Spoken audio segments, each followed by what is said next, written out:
안녕하세요, 여러분. 세무회계 실무 1년차 마스터 5강 시작하도록 하겠습니다. 여러분, 이번 강의는요, 일용소득 다뤄보려고 하는데요. 우리 저번 시간에 근로소득, 사업소득, 기타소득까지 다 했었죠. 이제 마지막으로 일용소득 남았는데, 일용소득에 대해서 한번 알아보도록 하겠습니다. 우리 오늘 강의 목표는요, 당연히 일용소득 자료 입력하고 지급명세서도 제출해야 되는데요. 제출하는 것까지 알려드리고, 그리고 일용직 같은 경우는 국세청에 신고를 하는 것도 있지만 별도로 근로복지공단에 꼭 신고를 해줘야 되는 게 있습니다. 바로 이 근로내용 확인 신고서인데요. 이것도 어떤 식으로 작성하고 어떤 식으로 제출하는지 알려드리도록 하겠습니다. 사실 일용소득에 대해서 이해를 하는 게 굉장히 중요해요. 이 근로자가 일용소득이 맞는지 아닌지 판단을 잘 해야 되기 때문에 이거에 대해서 먼저 정리를 하고요. 그 다음에 국세청 말고 근로복지공단에도 신고를 해야 된다고 했잖아요. 그 근로복지공단에 신고하는 내용에 대해서도 한 번 더 자세히 설명드리도록 하겠습니다. 일단 첫 번째로 우리 일용직에 대해서 한번 알려드리려고 하는데요. 일용직은 그 기준에 대해서 정확하게 이해를 하고 이 근로자가 일용직에 해당이 되는지 안 되는지 우리 세무대리인께서 잘 판단을 해서 신고 방법을 결정해 주셔야 합니다. 그래서 이걸 알아야겠죠? 일단 우리나라에서 정해놓은 일용직의 기준은 근로계약 1개월 미만, 그러니까 2달 이상 연속으로 근무하면 안 된다. 그리고 일용직 같은 경우는 근무일이랑 근무 시간, 그리고 일당에 관계없이 고용산재는 무조건 적용이에요. 가족이 아니고서는 무조건 적용이고, 일용직도 세금을 낼 수가 있는데, 그게 하루에 일당 15만원 초과되는 분에 대해서만 소득세가 나오고요. 15만원 미만에는 소득세가 면제가 됩니다. 그래서 16만원인 경우에는 만원에 대해서만 소득세가 발생이 되겠죠. 근데 이 소득세 같은 경우는 55% 공제받는 거 이런 거 있어가지고 사실상 실질적으로 19만원 이상부터 소득세가 발생합니다. 1,000원이요. 가장 최저로 소득세 발생하는 금액은 일당 19만 원이다. 우리 이것만 그냥 실무상 알고 있으면 되고요. 일용직은 신고를 해야 되는 게 원천세가 있겠지만 제출해야 되는 게 간이지급 명세서, 이거 매월 제출해야 되는 게 있고 별도로 근로내용 확인신고서라고 이것도 매월 제출하는 게 있습니다. 이거랑 다른 점은 무엇이냐? 이거는 국세청에 신고를 하는 거고요. 이거는 근로복지공단에 신고를 하는 겁니다. 그래서 간이지급 명세서 매월 이 시기 놓치면 가산세 나오고요. 근로내용 확인 신고서 신고 안 하면 과태료 나옵니다. 그래서 이게 굉장히 중요하다. 이거 두 개 신고해줘야 되는 게 중요하다. 여기서 세금 안 나올 수 있지만 우리 가산세랑 과태료가 사업장에 부과가 될 수 있기 때문에 우리가 이걸 굉장히 잘 챙겨줘야 합니다. 이 일용직 기준에 적합하지 않으면 우리는 건강보험과 국민연금을 가입해야 됩니다. 그러니까 일용직으로 판단이 안 되면 4대 보험을 가입해야 된다는 거죠. 사실 건강보험, 국민연금, 고용산재 다 납부하려면 비용이 꽤나 많이 나오잖아요. 그래서 대표님들께서 일용직으로 신고를 하다가 갑자기 건강보험, 국민연금 내려고 하면 너무 부담이 됩니다. 그러니까 우리가 처음에 이 일용직인지 아닌지를 확실하게 잘 판단을 해줘서 구분을 해야겠죠. 예를 들어서 일용직 기준이 1개월 미만 근무를 했을 텐데 갑자기 1개월 초과로, 그리고 이번 달도 나오고 다음 달도 나온 거야. 이제 그럴 경우에는 이 건강보험공단이랑 국민연금공단에서 가입 의무 기준에 들어섰으니 가입을 해야 된다. 보험료를 납부해야 된다. 이렇게 연락이 옵니다. 이거 외에 또 뭐가 있냐? 월 60시간 이상 근무를 했거나 또는 8일 이상 근무를 했을 경우에도 우리 일용직으로 안 봅니다. 이 둘 중에 하나가 대상이 된다라고 하면 우린 일용직으로 보지 않고요. 우리가 일용직으로 신고를 했어도 건강보험공단, 국민연금공단에서는 보험료를 부과를 합니다. 그럼 우리가 추후에 이 건강보험이랑 국민연금을 몰아서 납부해야 되는 불상사가 생기겠죠. 그러니까 대표님께서 일용직이에요, 일용직 신고해주세요 라고 하더라도 이 의무사항이 일용직 기준에 정확하게 적합하는지 이건 우리가 판단을 해서 만약에 이쪽에 더 치우쳐져 있다 그러면 대표님한테 확실하게 설명을 해드려야겠죠. 그렇기 때문에 사실상 우리가 실무를 할 때 일용직이 그렇게 많지가 않아요. 이 기준이 너무너무 까다롭기 때문에 굉장히 많지가 않습니다. 그리고 건설업 일용직 같은 경우는 일당이 굉장히 높잖아요. 그래서 건설업 일용직의 경우에만 월 소득 220만 원 이상 넘어갈 시 국민연금 가입 의무가 생깁니다. 이것도 참고하고 있으면 좋을 것 같아요. 그래서 우리 일용직에 대해서 이 기준을 한번 짚고 넘어갔는데요. 이 기준 이거 확실하게 알고 계셔야 됩니다. 자, 그럼 여러분 우리 일용직 직접 한번 입력해 보도록 할게요. 일단 일용직 사원 등록에서 일용직 사원이 당연히 등록이 되어 있어야겠죠. 일용직 사원 등록 같은 경우는 굉장히 간단한데요. 우리 사업소득자 입력했던 것처럼 동일하게 사업명 놓고 주민번호 놓고 입사 연월일만 넣으면 됩니다. 다른 거는 건들 필요가 없고요. 아무것도 할 필요가 없어요. 이것만 입력해 주시면 되시고, 그리고 우리 일용직 급여 자료 입력에 들어갑니다. 보시면 일용직 같은 경우는 일용직 급여 자료 입력에 들어가면 옆에 사원 등록에서 따로 입력하고 볼 수 있어요. 그래서 굉장히 간편합니다. 옆에 일용직 급여 자료 입력으로 가셔서요. 귀속 연월일 동일하게 맞춰서 엔터 눌러주시면 이렇게 퇴사하지 않은 전체 사원들이 나오고 사람별로 이렇게 하나씩 입력할 수 있게끔 창이 생성이 됩니다. 그럼 여기서 우리가 입력을 해야 되는 것은 바로 여기 근무한 날짜를 체크해 주셔야 되고, 그리고 근무 시간. 근데 이건 사실 입력은 안 해도 상관없습니다. 근데 있으면 하는 게 좋아요. 그리고 우리 지급액. 이것까지 적어주시면 됩니다. 대표님한테 이런 식으로 자료를 받습니다. 이렇게 노무비 어떤 식으로 지급을 했는지 받으면 이 사람이 언제 출근을 했는지 우리가 알아야 돼요. 그래서 출근한 날짜까지 받아야 되는데 이렇게 날짜를 알려주셨어요. 그럼 이 날짜에 근무 여기 X 되어 있는 걸 그냥 한번 클릭하면 동그라미로 바뀝니다. 그럼 이날 일을 했다는 거야.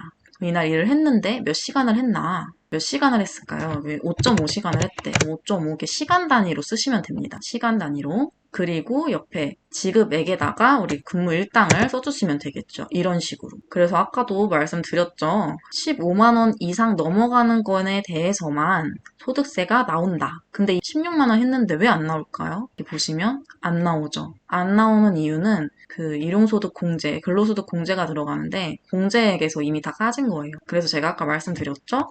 18만 5천 원까지도 안 나옵니다.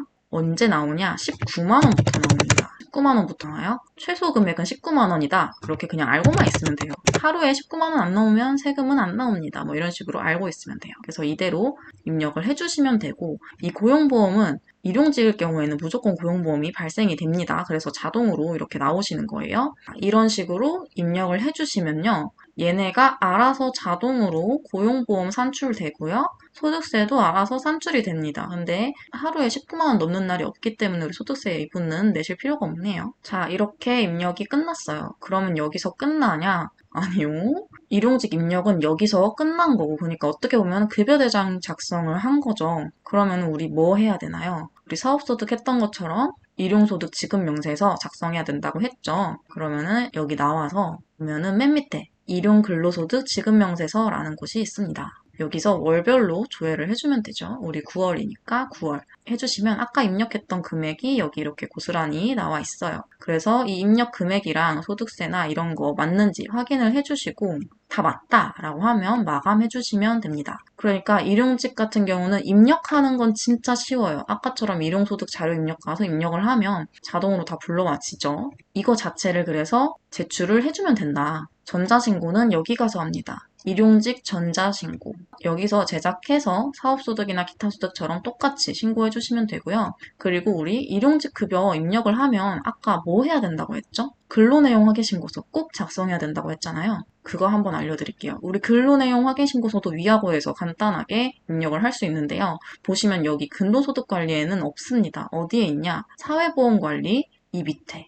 여기 들어가서 작성을 해주시면 되세요. 이거 안 하시면 과태료 나옵니다. 무조건 하셔야 되고요. 사업장이랑 이거 다 불러와 주시고 귀속월, 지급월 입력을 해줍니다. 그러고 나서 불러오기 한번 눌러줄게요. 그러면 이렇게 아까 입력했던 자료 그대로 불러와지죠?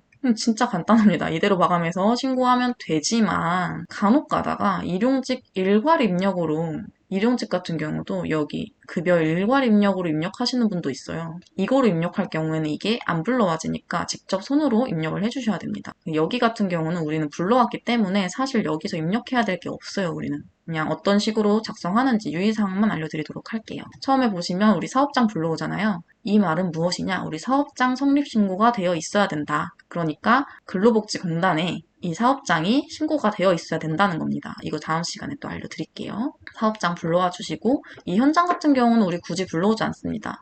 건설업이나 현장 여러 개 있을 때만 사용해 주시면 되고요. 기소용 연월, 지급 연월 뭐 다 똑같을 거고 이것도 어쨌거나 일용직일 거고 불러오게 하면 알아서 나오는데 이렇게 나왔을 때 이게 뭐냐고 물어보시는 분들 간혹 있더라고요. 텍스X. 이거 같은 경우는 우리가 지금 근로복지공단에 신고를 하잖아요. 근데 근로복지공단에 이 자료를 보냈어요. 보냈는데 우리는 그 다른 일용소득 근로지급명세서를 국세청에도 보내요. 우리는 양쪽으로 신고를 합니다. 근데 여기 텍스를 O로 체크를 하면 근로복지공단에서 이 근로내용 확인 신고서를 받아서 우리가 직접 국세청에도 신고를 해줄게. 이거예요. 그러니까 결론적으로는 여기에 O로 체크가 되면 중복으로 신고가 되겠죠? 그러니까 우리 이거는 건들지 말자. 그냥 이대로 놔두시면 됩니다. 그러고 나서 근무일수랑 근로시간은 입력했던 건 자동으로 이 프로그램이 평균값 내가지고 입력해주니까요. 이거 체크해주시면 되고 근무일수도 우리 아까 입력했던 곳에 그대로 나옵니다. 근무일수 중요하니까 체크해주시고요. 이직사유가 원래는 이게 없었는데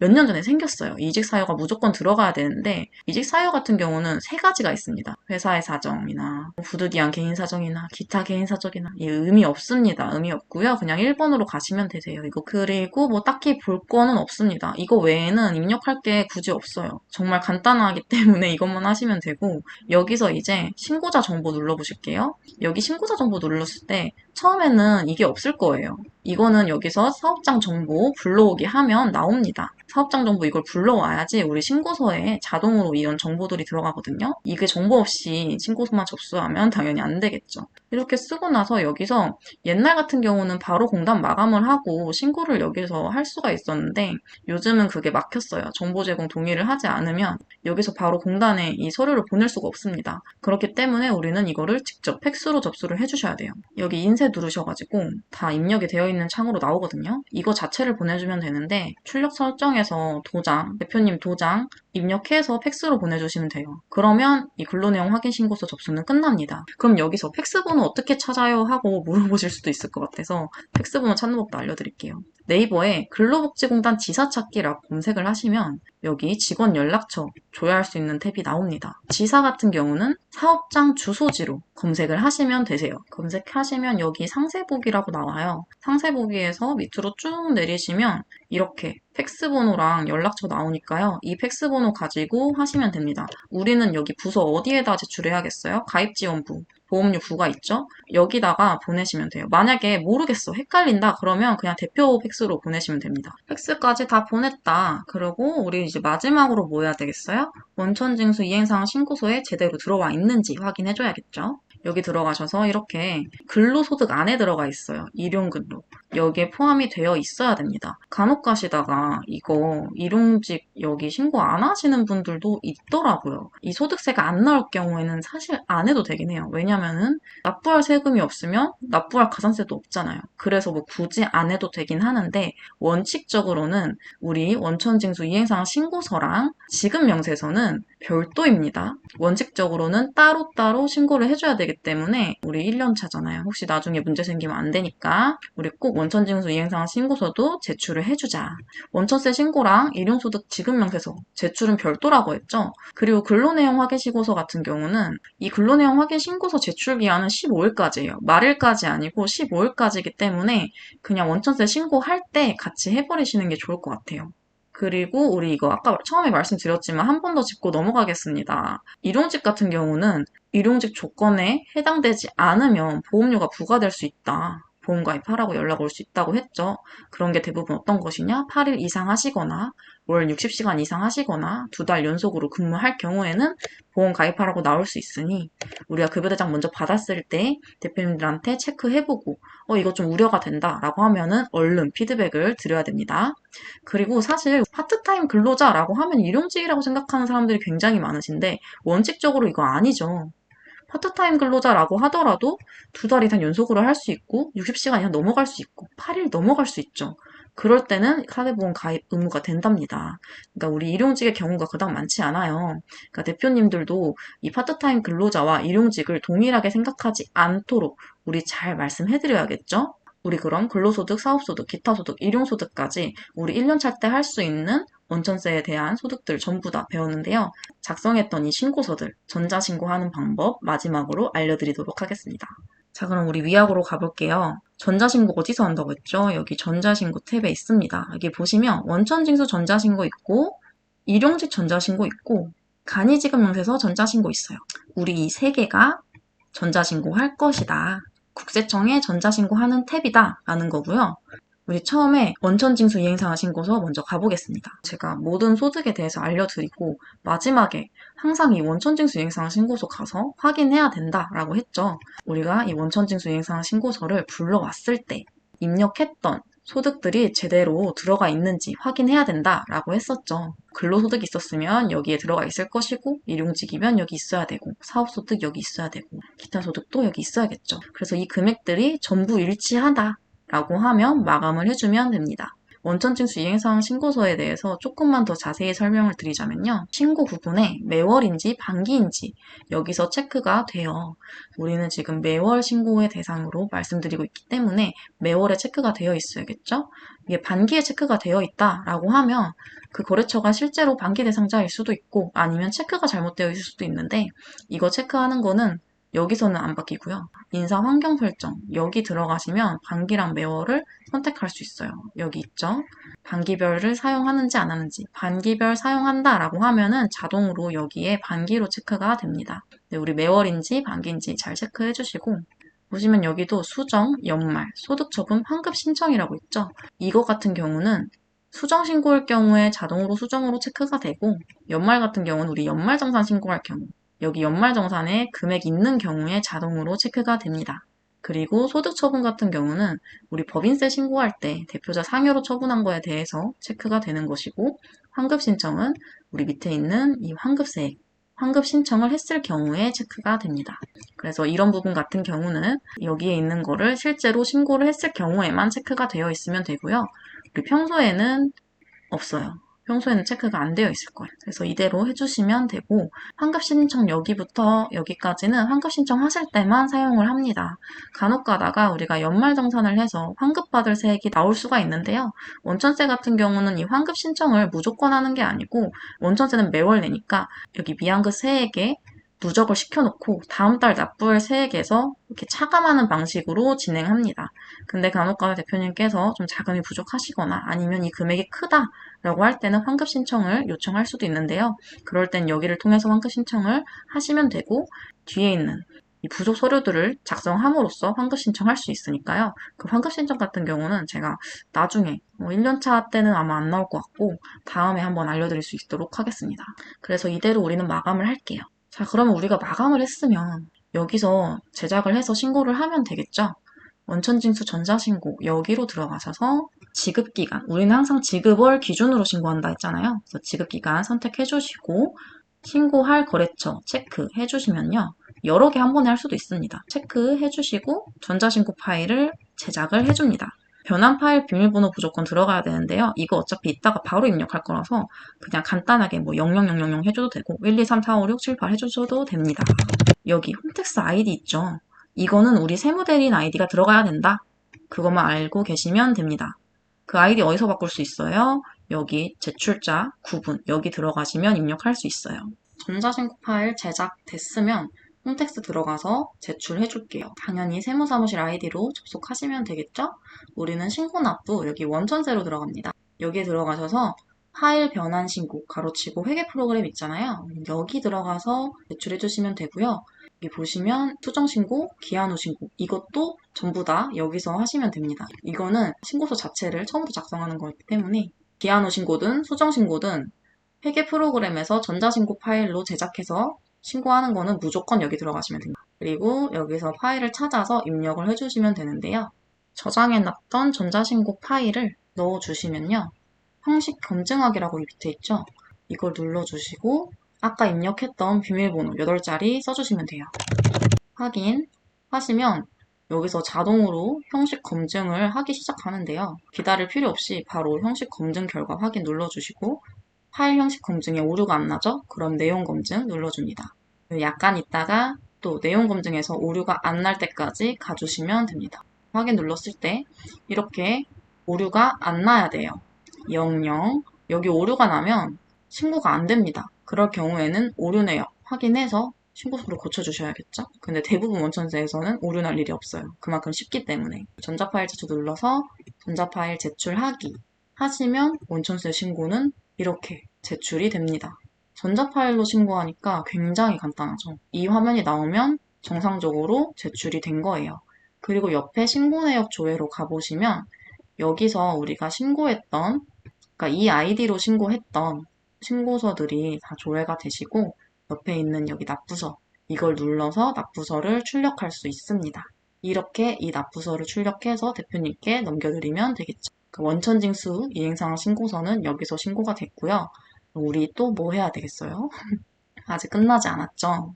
간이지급 명세서 제출해야 되잖아요. 간이지급 명세서 같은 경우는 여기 간이지급 명세서 전자신고 탭에 들어가면 근로소득, 사업소득, 기타소득 여기서 다 제작을 해서 해주시면 됩니다. 사업소득 눌렀을 때 지급하는 달 입력해주시고 조회를 하면 우리가 마감해놨던 사업소득 지급 명세서가 이렇게 나옵니다. 그럼 이거 체크해서 똑같이 제출을 해주면 되는데요. 어디서 제출하냐? 신청 제출에 일용 간이 용역 변환 파일 제출이라고 있어요. 여기서 아까랑 똑같이 사업소득 체크해 주시고 정기신고인지 수정신고인지 체크하고 지급연도 지급연월은 제출기한이 있기 때문에 자동으로 이렇게 나오시고 정기신고의 경우에는 이렇게 바꿀 수 없고요. 수정신고일 경우나 기한 후 신고일 경우에만 내가 설정을 할 수 있습니다. 정기신고로 해서 파일 선택하고 검증 시작해서 신고하는 거는 아까랑 동일하세요. 모든 전자신고가 다 똑같은 방법으로 진행이 된다. 그냥 어디 가서 신고하는지만 알면 됩니다. 일용소득도 지금 이 화면에서 제출을 할 수 있어요. 근데 우리 위아고에서는 여기서 제작이 안 되고요. 위에 있는 일용직 전자신고 여기서 제작을 해서 신고하는 탭은 이쪽으로 가셔야 돼요. 일용소득 같은 경우는 간이지급 명세서에서 제작하는 게 아니고 일용직 전자신고라는 곳에서 제작을 한다. 그리고 이것도 동일하고 다른 지급명세서도 동일하겠지만 전자신고 파일을 제출하는 방법은 전부 다 똑같습니다. 여기도 이렇게 똑같이 파일 선택해서 파일 업로드하고 파일 검증 시작하기 눌러서 비밀번호 입력한 다음에 알아서 검증을 하니까 제출합니다 하고 제출하시면 끝나요. 거의 다 비슷하죠? 여기서도 이제 접수증 인쇄해 주시면 알아서 나오겠죠. 그리고 보시면 여기도 제출 내역 들어가시면 똑같이 원천세 했던 거랑 같이 신고했던 내역 볼 수 있는데요. 여기는 뭐가 없어요? 납부서가 없어요. 지급명세서 제출은 정말 제출, 서식만 제출한 거기 때문에 납부할 세액 따로 발생되지 않습니다. 원천세 신고서에서만 출력하시면 되고 여기서는 신고가 잘 됐는지 접수증 정도 확인해 주시면 됩니다. 자, 그럼 우리 원천세 신고가 끝났을까요? 아니겠죠? 왜 아니냐? 아까 제가 말씀드렸던 것처럼 지방소득세 신고 별도로 해야 된다고 했잖아요. 우리는 원천세, 그러니까 즉 소득세가 발생되면 그 소득세의 10%인 지방소득세를 무조건 별도로 신고를 해줘야 됩니다. 소득세 같은 경우는 국세청이다 라고 한다면 지방소득세 같은 경우는 구청에 납부하는 세금이라고 생각하시면 되세요. 그럼 그거 어디서 하시냐면요. 여기 지방소득세 특별징수분 납부서라고 있습니다. 여기서 신고서를 작성을 해서 제출을 해주면 돼요. 아까 원천징수 이행상황 신고서랑 굉장히 비슷하게 생겼어요. 귀속연월 불러와 주시면 여기 같은 경우는 자동으로 불러와 줍니다. 그럼 이걸 마감만 해서 신고를 해주시면 되는데 이렇게 세금이 없는 것들 있잖아요. 일용근로 같은 경우 소득세 없었죠. 그렇기 때문에 지방소득세 납부서 가서도 안 나옵니다. 그러니까 우리 원천징수 이행상황 신고서에서 소득세가 안 나와요. 그럴 경우엔 이것도 신고할 필요가 없어요. 어쨌거나 과세표준이 0이니까 그냥 신고서가 0이거든. 아무것도 없어요. 그럴 땐 신고하실 필요 없고요. 소득세가 나올 경우에는 지방소득세도 분명히 나오니까 꼭 신고를 해준다. 여기 들어가셔서 불러오기 하고 마감해가지고 똑같이 전자신고로 제출해주시면 됩니다. 근데 여기서요. 원천징수 이행상황 신고서에 환급 신청할 수 있다고 했었잖아요. 지방소득세에서도 똑같습니다. 여기 가감계획 여기 들어가 보시면 여기서 환급액을 따로 별도로 관리를 하고 이월을 시키고 할 수 있어요. 그건 참고만 해주시고요. 그리고 신고서 작성하실 때 여기 있죠? 취급점 법정동 기관 코드 우리가 구청에 신고를 하고 납부하는 거기 때문에 이 기관 코드 법정동 이게 무조건 들어가 있어야 돼요. 이게 들어가 있지 않으면 여기서 마감 자체도 안 되니까 여기 사업장 주소지로 체크해서 코드 입력해 주시면 됩니다. 그러면 이대로 우리 마감을 했죠. 다시 전자신고까지 해볼게요. 원천징수 전자신고 밑에 여기서 합니다. 지방소득세 전자신고. 여기도 동일해요. 우리 어떤 전자신고 탭 들어가도 동일합니다. 지급기간 설정해주시고 회사 선택해서 제작해줍니다. 제작을 했어요. 그럼 우리 지방세는 어디다 납부한다 했죠? 구청에 납부한다 했잖아요. 근데 홈택스는 국세청의 사이트이기 때문에 구청은 다른 사이트를 이용해 주셔야 돼요. 그게 바로 위택스입니다. 이 위택스, 이것도 네이버 검색하시면 나오시고요. 위택스 사용하는 일이 되게 많으니까 즐겨찾기 꼭 해두세요. 그래서 세무대리인 공동인증서로 로그인 해주시고 신고에 특별징수라고 있죠? 여기에 들어갑니다. 여기도 똑같이 한 건 신고, 여긴 엑셀도 신고할 수 있어요. 그리고 회계 파일 신고 이렇게 있는데 우리 당연히 회계 파일 신고로 가면 되겠죠. 여기서 파일을 똑같이 찾아와서 업로드 해주면 돼요. 원천세랑 크게 다를 게 없죠. 전자신고 파일 선택하고 파일 암호도 입력해주고 밑에 파일 변환하기 눌러서 신고 정보를 검증을 합니다. 그럼 이렇게 정상 신고에 나온다 라고 하면 제출하기 해주시면 신고가 끝나요. 일괄 신고 목록으로 가시면 우리 신고했던 목록들 나오는데요. 여기서 납부서도 출력할 수 있습니다. 그럼 우리는 이 납부서랑 아까 신고했던 원천세 납부서랑 2장 드리면 되겠죠. 그래서 우리 원천세 신고할 때 세금이 나온다. 그럼 무조건 이 지방소득세도 신고를 해서 납부서를 드려야 된다. 이렇게 알고 계시면 됩니다. 자, 그럼 우리 오늘까지 해서 원천세, 전자신고하는 것까지 다 배워보았는데요. 1년차로서 할 수 있는 원천세는 다 배우신 거예요. 이것까지만 알고 있으면 웬만한 원천 소득에 대한 신고는 다 하실 수 있으시겠죠? 우리 다음 시간부터는 4대 보험 관련해서 사업장 성립 신고하고 취득 신고하고 상실 신고하고 이런 것들에 대한 실무 알려드리도록 하겠습니다. 그럼 이번 강의는 여기까지입니다. 감사합니다.